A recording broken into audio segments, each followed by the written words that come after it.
আসসালামু আলাইকুম। Quantum academic and admission প্ল্যাটফর্মের পক্ষ থেকে আমি মোহাম্মদ ইমরান স্যার তোমাদের সকলের সামনে উপস্থিত হয়েছি super special HSC ICT web design পরিচিতির চমৎকার ৮ নম্বর লেকচার নিয়ে। আলহামদুলিল্লাহ, আজকে আমাদের ২৭ রোজার রজনী, পবিত্র লাইলাতুল কদর রজনী হওয়ার সম্ভাবনা আছে ইনশাল্লাহ। এই জন্য আমরা আজকে ক্লাসটা একটু এগিয়ে নিয়েছি। ইফতারির পরপরই আমি ক্লাসটা শুরু করেছি ৭টা বাজে প্রায়। আর আমাদের তো মূল ক্লাসটা রাত ১০টার দিকে হইতো।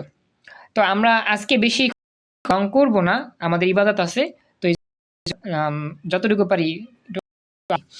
তো আজকে আমাদের ৮ নাম্বার লেকচারে আমরা একটা প্রশ্ন নিয়ে হাজির হয়েছি। এটা বোর্ড ২০২৫ সালে আসার প্রশ্ন। তো থ্যাংক ইউ, জয়েন করছো ইভা, খুশি হলাম। আচ্ছা, এবার আমাকে একটু জানাও। আচ্ছা ইভা, তুমি কি আমাদের ইভা ২৭ ব্যাচের ইভা? একটু আমাকে জানাও তো, ইভা সরকার।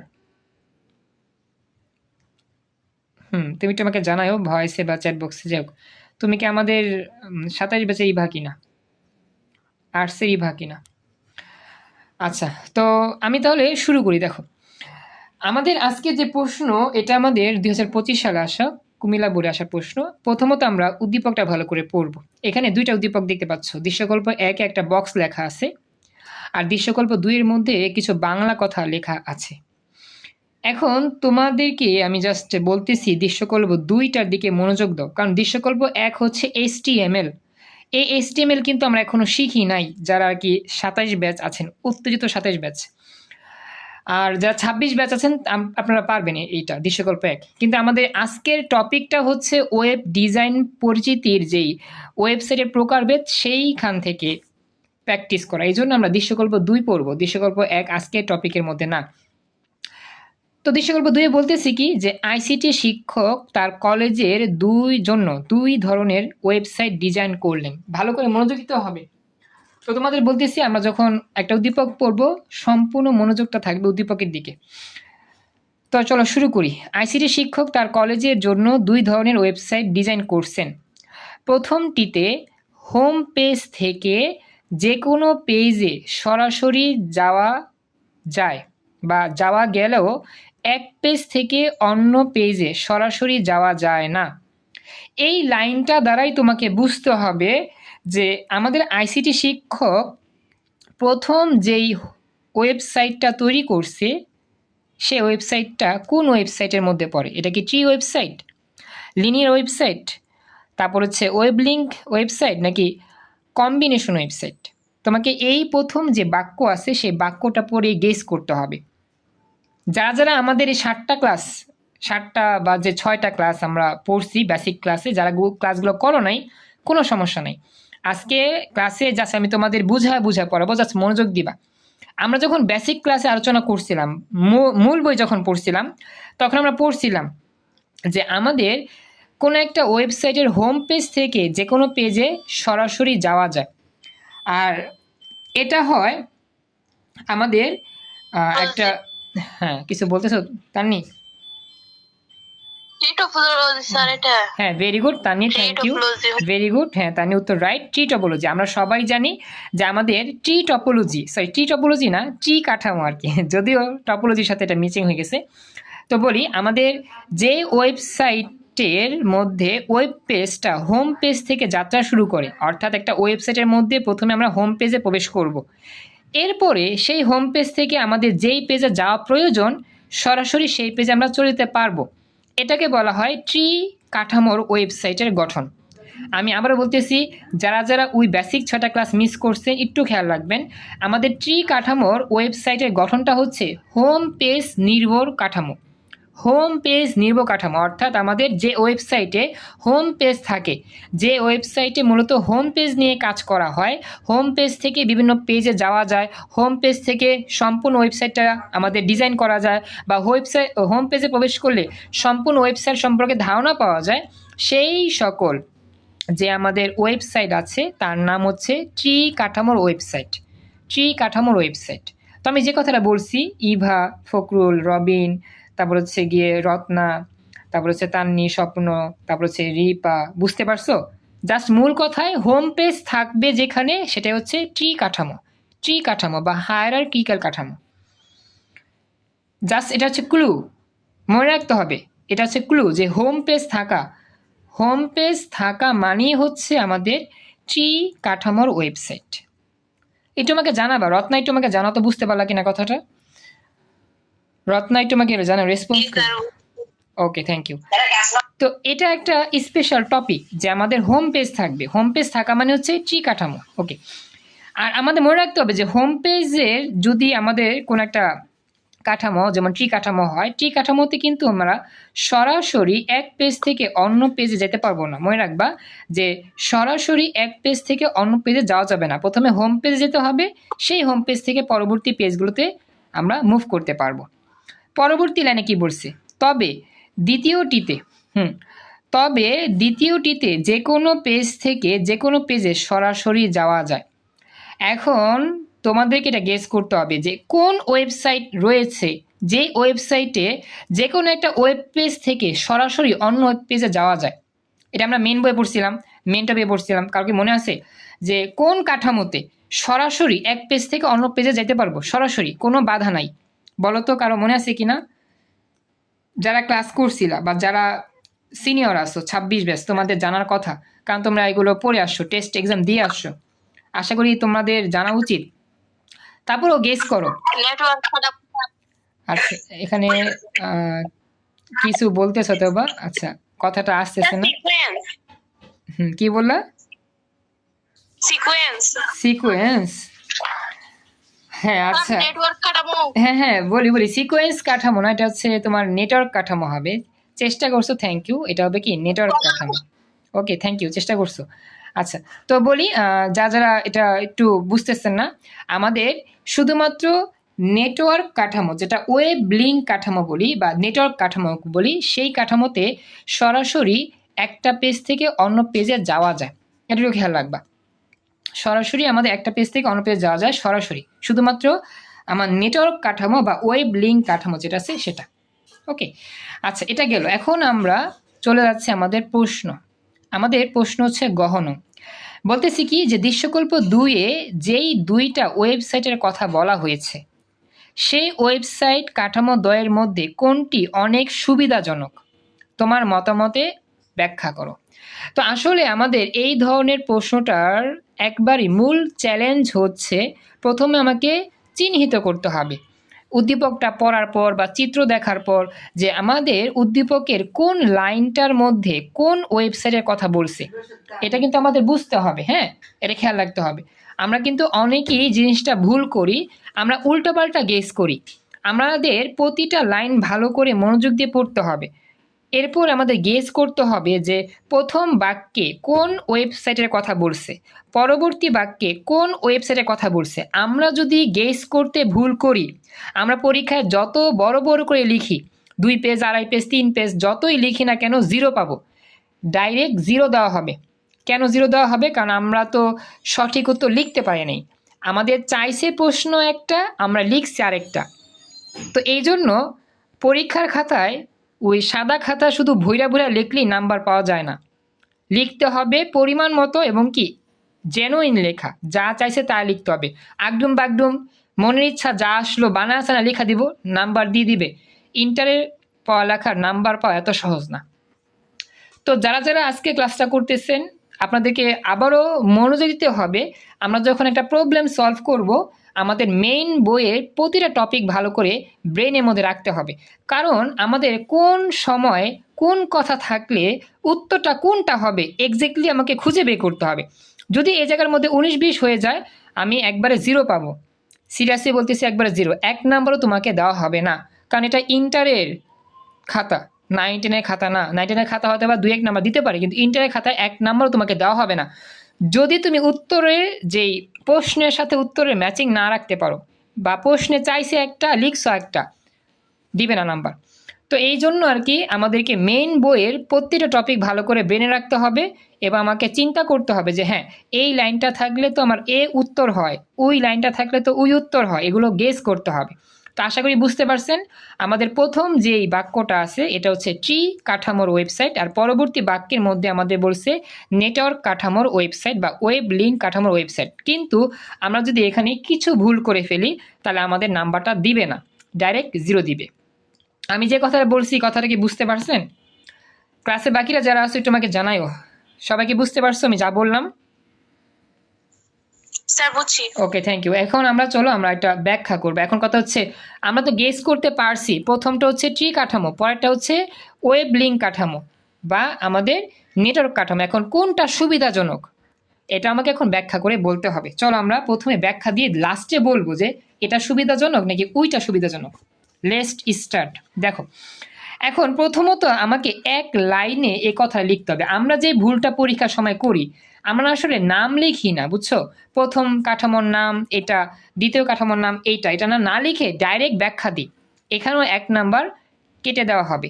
তো সৃজনশীল লেখার নিয়ম কি? নিয়ম হচ্ছে প্রথম বাক্যে লিখতে হবে উদ্দীপকের 1-এ এই ওয়েবসাইটের কথা বলা হয়েছে, উদ্দীপকের 2-এ ওই ওয়েবসাইটের কথা বলা হয়েছে, মানে তোমাকে এক লাইনে কথাটা লিখে দিতে হবে। যেমন দেখো লিখছে দৃশ্যকল্প 2-এ উল্লিখিত ওয়েবসাইট কাঠামো দুইটা হলো, একটা হচ্ছে ট্রি কাঠামো বা হায়ারার্কিক্যাল কাঠামো, আরেকটার নাম হচ্ছে ওয়েব লিঙ্ক কাঠামো বা নেটওয়ার্ক কাঠামো। যদি তোমরা এই লাইনটা না লিখে উত্তর শুরু করো তোমাদের 1 নাম্বার মাইনাস। এটা কিন্তু 4 নম্বরের জন্য আসে। যদি তুমি এই লাইনটা না লিখো, শুধু লিখা দাও উদ্দীপকের যে কাঠামোগুলোর কথা বলা হয়েছে সেগুলোর মধ্যে যেইটা ভালো তা ব্যাখ্যা করা হলো, যদি এইটা দিয়ে শুরু করো তুমি 1 নাম্বার মাইনাস। আমার কথা কি বুঝতে পারছো কেন 1 নাম্বার মাইনাস করা হবে? এটা আমাকে জানাও। লেখার সিস্টেমটা বুঝতে হবে তোমাদের। প্রথমে তোমাকে এক বাক্যে লিখতে হবে, এক বাক্যে লিখতে হবে যে উদ্দীপকের ওয়েবসাইটগুলোর নাম কি কি, সেটা লেখার পর দেন তুমি ব্যাখ্যা করবা কোনটা সুবিধাজনক কোনটা অসুবিধাজনক। তো এই জন্য আমাদের প্রথম লাইনটাই হবে যে উদ্দীপকের ওয়েবসাইট দুইটার নাম যথাক্রমে ট্রি কাঠামোর ওয়েবসাইট এবং ওয়েব লিঙ্ক বা নেটওয়ার্ক কাঠামোর ওয়েবসাইট। এরপরে আমরা বলবো যে উক্ত কাঠামো দুইটার মধ্যে নেটওয়ার্ক কাঠামো সবচেয়ে সুবিধাজনক। কেন সুবিধাজনক সেটা এখন আমরা নিচে ব্যাখ্যা করব। তো এরপরে আমরা লিখব যে উত্তরের সাপেক্ষে আমার মতামত নিচে বিশ্লেষণ করা হলো। ঠিক এইভাবে লিখলেই তুমি 4-4 পাবা, আদারওয়াইজ হয়তো বা 2 বা 3 বা 2.5 এমনি দিবে। তো সৃজনশীল লেখার নিয়মও তোমাকে জানতে হবে, শুধু লিখলেই হবে না। ওকে, চলো আমরা শুরু করি। তো বলতেছে প্রথমে আমরা লিখব আমাদের নেটওয়ার্ক কাঠামোর কথা। যে ধরনের ওয়েবসাইট কাঠামোতে সবগুলো পেজেরই একের পর এক সাথে লিঙ্ক থাকে তাদেরকে নেটওয়ার্ক কাঠামো বলে, এটা মেন বইতে পড়ছিলাম। আর এই কাঠামোতে প্রত্যেক পেজের সাথেই একে অপরে একটা লিঙ্ক থাকে, লিঙ্ক যুক্ত। আমরা কিন্তু মেন বইয়ে পড়ছিলাম যেই কাঠামোটা লিঙ্ক যুক্ত থাকে, একের পর এক লিঙ্ক যুক্ত, তাকে কি বলা হয়? ওয়েব লিঙ্ক কাঠামো বা নেটওয়ার্ক কাঠামো। এখন আমরা আসলে নেটওয়ার্ক কাঠামোর বৈশিষ্ট্যগুলো বলবো। এরপরে বলবো যে তাই বড় ওয়েবসাইট তৈরি করতে এই কাঠামো বেশ জনপ্রিয় এবং কার্যকর। যত বড় বড় ওয়েবসাইট আছে আমরা মোটামুটি এই ধরনের ওয়েবসাইট এর মাধ্যমে কাজ করে থাকি। এটি নন লিনিয়ার এবং তুলনামূলক জটিল স্ট্রাকচার হলেও ব্যবহারের দিক দিয়ে এই কাঠামো অনেক সহজ। অর্থাৎ আমরা যদি এই ওয়েবসাইটের মাধ্যমে কোনো কিছু ব্যবহার করতে চাই তাহলে মোটামুটি আমাদের ট্রি কাঠামোর চাইতে সহজ বা ইজি। এটা লিখে দেওয়ার পর দেন আমরা যাব আমাদের ট্রি কাঠামোর বৈশিষ্ট্যে।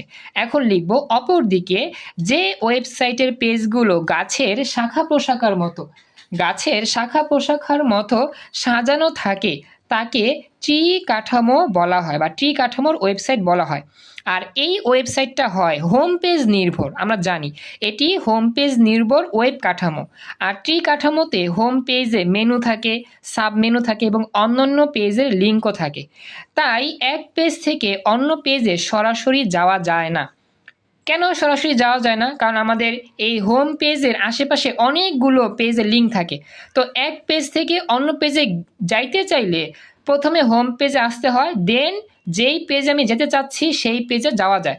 আদারওয়াইজ এক পেজ থেকে অন্য পেজে সরাসরি যাওয়া যায় না। এটা হচ্ছে মূল সমস্যা। এই মূল সমস্যাটা বলে দিলেই হয়ে যাবে। এরপরে বলতেছে যে প্রত্যেকবার এক পেজ থেকে অন্য পেজে যাওয়ার জন্য হোম পেজে যেতে হয়, এটা হচ্ছে মূলত বেশি সমস্যা। কিন্তু আমাদের ওই যে ওয়েব লিঙ্ক কাঠামো যেখানে ছিল সেখানে কিন্তু এরকম কোনো ঝামেলাই নাই। আমরা ওয়েব লিঙ্ক কাঠামোর ওয়েবসাইট ব্যবহার করলে যখন সুবিধা তখনই আমরা এক পেজ থেকে অন্য পেজে মুভ করতে পারবো, আমাদের কোনো সমস্যা হবে না। কিন্তু ট্রি কাঠামোতে যদি আমরা এক পেজ থেকে অন্য পেজে সরাসরি যেতে চাই, যেতে পারবো না। যেতে হবে প্রথমে হোম পেজে, সেই হোম পেজ থেকে যেতে হবে কাঙ্ক্ষিত পেজে। তো এই জন্য একটু সময় লাগে, একটু বোরিং ফিল হয়, একটু সময় ওয়েস্ট হয়, বা একটু আমাদের মানে বিরক্ত ফিল হয় এই ধরনের ওয়েবসাইটে কাজ করতে গেলে। তো এই জন্যই আমাদের এই ওয়েব লিঙ্ক কাঠামোটাই সবচেয়ে জনপ্রিয় এবং সবচেয়ে সুবিধাজনক ট্রি কাঠামোর চাইতে, যেখানে আমাদের ঝামেলা কম, সরাসরি এক জায়গা থেকে অন্য জায়গায় যেতে পারতেছি, কোনো সমস্যা নেই। এই হচ্ছে মূল পার্থক্য। সবাই কি এই লাইনটার কথা বুঝতে পারছো? একটু আমাকে জানাও। স্যার বুঝছি। Thank you. তো মাশাআল্লাহ আজকে অনেকে নতুন আসছো, যেমন ফখরুল উদ্দিন, তারপর হচ্ছে রবি, তারপর হচ্ছে গিয়ে স্বপ্ন তো আগেই, তারপর হচ্ছে টেকনোফোর, দুইটা আর ঈদে জয়েন করছো। যাই হোক, আচ্ছা এই হচ্ছে ব্যাপারটা।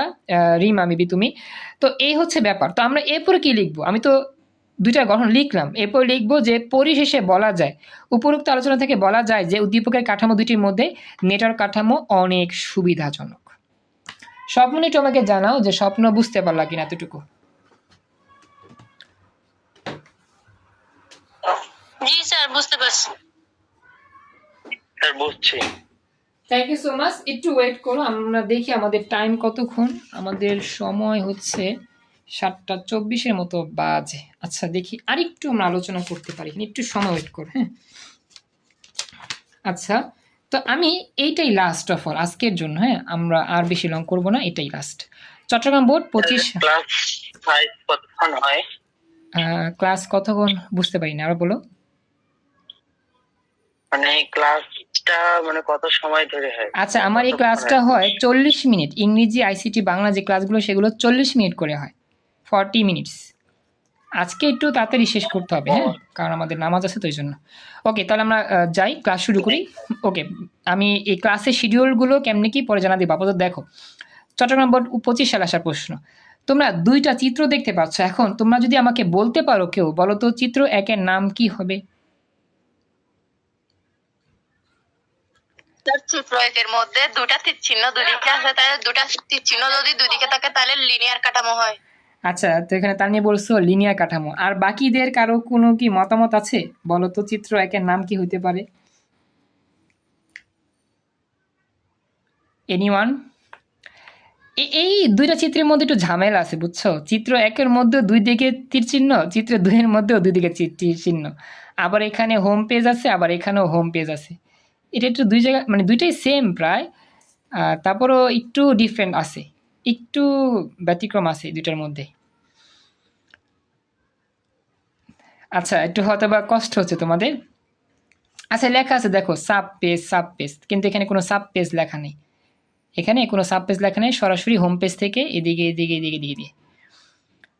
আচ্ছা তান্নি বলছো কি স্যার গ নাম্বারটা না, আসলে এই যে আমরা গহ নংটা করবো। গ নংটা তো হচ্ছে তোমার HTML, সেটা পরবর্তী টপিক। এই টপিকটা তোমার হচ্ছে ওয়েব কাঠামোর পরিচিতি। আচ্ছা একটু বলো তো এটা কি হইতে পারে? তান্নি কি বলছো? এটার নাম কি? চিত্র একের নাম কি? লিনিয়ার কাঠামো বলতে স্যার। লিনিয়ার বলছো। আচ্ছা ইভা কিছু বলবা, তোমার মতামতে কি হইতে পারে? স্যার আমার কাছেও তো মনে হয় এটা লিনিয়ার কাঠামো। আচ্ছা লিনিয়ার কাঠামো। আচ্ছা চিত্র দুইটার নাম কি তাহলে বলো তো?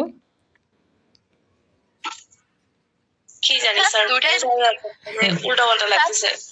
দুইটাই স্যার দুটাই দেখতে হ্যাঁ লিনিয়ার কাঠামো। এটার মধ্যে ঝামেলা, কিন্তু না দুইটা লিনিয়ার হবে না, একটা লিনিয়ার হবে আরেকটা অন্য কিছু হবে, এটা তোমাকে বুঝতে হবে। আচ্ছা দেখি আমাদের এখানে আচ্ছা আচ্ছা কাঠামো আর লিনিয়ার কাঠামো। আচ্ছা দেখি এখানে প্রথমটার উত্তর ঠিক আছে, আর পরবর্তীটার উত্তর একটু গেস করো। প্রথমটা লিনিয়ার ঠিক আছে, পরবর্তীটার উত্তর একটু গেস করার চেষ্টা করো। চিত্র দুইটা হবে ট্রি কাঠামো। হ্যাঁ চমৎকার, থ্যাংক ইউ সো মাচ, উত্তর রাইট। ট্রি কাঠামো কেন দেখো, তুমি যদি চিত্র পেজ 4 থেকে পেজ 3-এ যেতে চাও, কথাটা বুঝো, পেজ 4 থেকে পেজ 3-এ যাবা, সরাসরি যেতে পারবা না, হোম পেজে আসতে হবে, দেন তুমি পেজ 3-এ যাবা। আবার চিত্র পেজ 1-এ ছিলা, পেজ 2-তে যাবা, সরাসরি যেতে পারবা না, প্রথমে যেতে হবে হোম পেজে, তারপর যেতে হবে P2-তে। আবার পেজ 3 থেকে পেজ 1-এ আসবা, সরাসরি আসতে পারবে না, হোম পেজ আসতে হবে। তার মানে কি, আমরা কিন্তু একটু আগে পড়ছিলাম যে যেই ওয়েব পেজ থেকে সরাসরি যাওয়া যায় না, সরাসরি অন্য পেজে যাওয়া যায় না, হোম পেজ আসতে হয়, বারবার হোম পেজ আসতে হয়, বারবার হোম পেজে এসে দেন কাঙ্ক্ষিত পেজে যাইতে হয়। তো হোম পেজ নির্ভর ওয়েবসাইটের কাঠামোর নাম কি? ট্রি কাঠামোর ওয়েবসাইট। ইভা, স্বপ্ন, তারপর হচ্ছে গিয়া রত্না, ফকরুল, বাকিরা কি বুঝতে পারছো?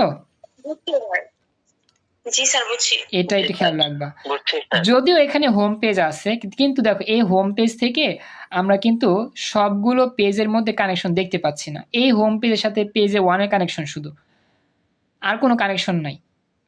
আবার এই পেজ 2 থেকে পেজ 1-এ সরাসরি যাওয়া যাবে, কিন্তু এখানে পেজ 1 থেকে 2-তে যাওয়া যাবে না, সরাসরি হোম পেজ আসতে হবে। এটা হচ্ছে মূল পার্থক্য। তো আসলে দেখছো পরীক্ষাতে আমাদের কিন্তু দুই দিকে তীরচিহ্ন থাকলেই যে সবসময় লিনিয়ার কাঠামো হবে এরকমটি না, খেয়াল রাখবা। কিন্তু এটা কিন্তু আমাদের একটা কি, দুই দিকে তীরচিহ্ন, এটা কিন্তু আবার ট্রি কাঠামো। তো কিছু কিছু বিষয় আমাদের একটু কেয়ারফুল থাকতে হবে। তো এই জন্য তোমাদের বলছিলাম চিত্রগুলো ভালো করে পড়তে হবে এবং একটু চিন্তা করতে হবে, এই জন্য বেশি বেশি প্র্যাকটিস করতে হবে। যত বেশি প্র্যাকটিস করবা তত তুমি শিখতে পারবা। এই যে এখন একটা শিখতে পারলাম প্র্যাকটিস করার মাধ্যমে। চলো এবার শুরু করি গহন প্রশ্ন সমাধান। গহন প্রশ্ন কি বলছে যে ওয়েবসাইট তৈরিতে উদ্দীপকের ওয়েবসাইট তৈরি করতে উদ্দীপকের উল্লেখিত চিত্র 1 এবং চিত্র 2 এর মধ্যে কোনটি ব্যবহার করা উত্তম? মানে তুমি একটা ওয়েবসাইট তৈরি করতে চাও, এখন একটা ওয়েবসাইট তৈরি করার জন্য কোনটা উত্তম, চিত্র 1 উত্তম নাকি চিত্র 2 উত্তম? অর্থাৎ লিনিয়ার কাঠামোতে আমাদের ওয়েবসাইট তৈরি করা সবচেয়ে ইজি নাকি ভালো, নাকি ট্রি কাঠামোতে সবচেয়ে ভালো? কোনটা ভালো সেটা আমাকে ব্যাখ্যা করতে হবে। তো আচ্ছা বলো তো, আমরা প্রথমে আমরা, আচ্ছা কেউ বলতে পারবা কোনটাতে ভালো হবে? স্যার চিত্র 1 লিনিয়ার বলছো, ওকে, থ্যাংক ইউ। আচ্ছা এখন আমি যদি তোমাদের প্রশ্ন করি যে আমরা কিভাবে এটা সাজায় লিখব, প্রথম কথা আমাকে কি লিখতে হবে? একটু আগে বুঝাইছিলাম সৃজনশীল লেখার নিয়মটা কি ছিল। প্রথমে আমরা কি লিখব? প্রথম বাক্যে কি লিখতে হয়? প্রথম বাক্যে কি লিখতে হয়? আমরা তো উত্তর লিখব। স্যার বুঝি নাই, নেট প্রবলেম জন্য বুঝতেছি না, আবার একটু বলেন। মানে উত্তর লেখার সময় প্রথম বাক্যটায় আমরা কি লিখে শুরু করব সৃজনশীল উত্তরটা? প্রথম বাক্যটা হবে উদ্দীপকের উল্লেখিত চিত্র 1, মানে চিত্র 1 নংটি হলো লিনিয়ার কাঠামো ভেরি গুড, এবং চিত্র 2 হলো ট্রি কাঠামো। ভেরি গুড, চমৎকার, এই তো বুঝতে পারছো, হ্যাঁ মনে আছে, চমৎকার তো দিয়েছো আজকে। হ্যাঁ রবিন, তুমি ফার্স্ট ক্লাসেই, ভেরি গুড, দুর্দান্ত তো দিয়েছো। হ্যাঁ আমি কিন্তু তোমাদের একটু আগে শিখাইছিলাম সৃজনশীল লেখার নিয়মটা কি। তো নিয়মটা হচ্ছে প্রথমে তোমাকে বর্ণনা করতে হবে চিত্র 1-এর নাম কি, চিত্র 2-এর নাম কি। চলো শুরু করি। তো লিখবো উদ্দীপকের চিত্র 1 হচ্ছে, বা চিত্র 1-এর ওয়েবসাইটের নাম হচ্ছে লিনিয়ার কাঠামোর ওয়েবসাইট, এবং চিত্র 2-এর যেই কাঠামোর নাম সেটা হচ্ছে ট্রি বা হায়ারার্কিক্যাল কাঠামো। তো ওয়েবসাইট তৈরিতে ট্রি বা হায়ারার্কিক্যাল কাঠামো ব্যবহার করা উত্তম। নিচে যুক্তিসহ ব্যাখ্যা করা হলো। মনে রাখবা যে কোনো একটা ওয়েবসাইট যদি তৈরি করতে চাও তাহলে ট্রি কাঠামোটাই উত্তম। যে 4টা কাঠামো আছে এর মধ্যে সবচেয়ে উত্তম হচ্ছে ট্রি কাঠামো। যদিও ইভা বলছিলা যে 1 নম্বর কাঠামো হবে, যাই হোক আমরা শিখলাম, আমাদের ভুল হইতেই পারে, আমরা ভুল থেকে তো শিখবো, তাই না? আমাদের যদি ভুল না হয় আমরা কি শিখতে পারবো? শিখতে পারবো না। তো মনে রাখবা একবারে একটা বাস্তব কথা বা একটা গুরুত্বপূর্ণ কথা, তুমি একটা ওয়েবসাইট তৈরি করতে চাও, তুমি জানো না ওয়েবসাইট তৈরি করার জন্য কি কি লাগবে, জাস্ট এক কথায় উত্তর, তুমি ওয়েবসাইট তৈরি করতে চাইলে সবসময় ট্রি কাঠামোতে ওয়েবসাইট তৈরি করবা। এই ট্রি কাঠামোতে ওয়েবসাইট তৈরি করা অনেক সুবিধাজনক, অনেক তোমার টুলস আছে এখানে। কথা কি বুঝতে পারছো? মনে থাকবে, জাস্ট একটা ওয়েবসাইট তৈরি করবা ট্রি কাঠামো, জাস্ট উত্তর হবে কি ট্রি কাঠামো। মনে থাকবে সবার কথাটা, জাস্ট ওয়েবসাইট তৈরি করতে কি লাগবে? ট্রি কাঠামোর ওয়েবসাইটের গঠন লাগবে। সবাইকে বুঝছো? আমাকে বলতে হবে একটু, এটা হচ্ছে মূল কথা। জাস্ট মনে রাখবা যে ওয়েবসাইট তৈরি করতেই শুধু ট্রি কাঠামো কাজে লাগবে বা সবচেয়ে উত্তম। এবার চলো আমরা শুরু করি। এবার লিখবো যুক্তি, কেন আমাদের ট্রি কাঠামো সবচেয়ে সহজ বা সবচেয়ে জনপ্রিয় বা সবচেয়ে উত্তম। আমরা এখন লিখবো ট্রি কাঠামো নিয়ে আলোচনা করতেছি, মনোযোগ দিও, এটাই আমাদের সর্বশেষ আজকের মতো। ট্রি বা হায়ারার্কিক্যাল কাঠামোতে সমস্ত ডকুমেন্টের পূর্ণাঙ্গ চিত্র সংক্ষিপ্ত আকারে থাকে, এই লাইনটি হচ্ছে মেইন কথা। অর্থাৎ ট্রি কাঠামোতে আমাদের ওয়েবসাইটের যতগুলো বিষয়বস্তু আছে সবগুলো চিত্রের মাধ্যমে উপস্থাপন করা হয়ে থাকে। এটাই হচ্ছে মূল পয়েন্ট।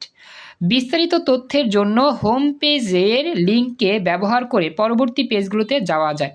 অর্থাৎ যদি বিস্তারিত জানতে চাই যে আমার ওয়েবসাইটের মধ্যে কোথায় কী আছে, তাহলে হোম পেজ থেকে প্রতিটা লিঙ্ককে যুক্ত করে ওই জায়গাতে যাওয়া যায়, পেজের মধ্যে ঢোকা যায়।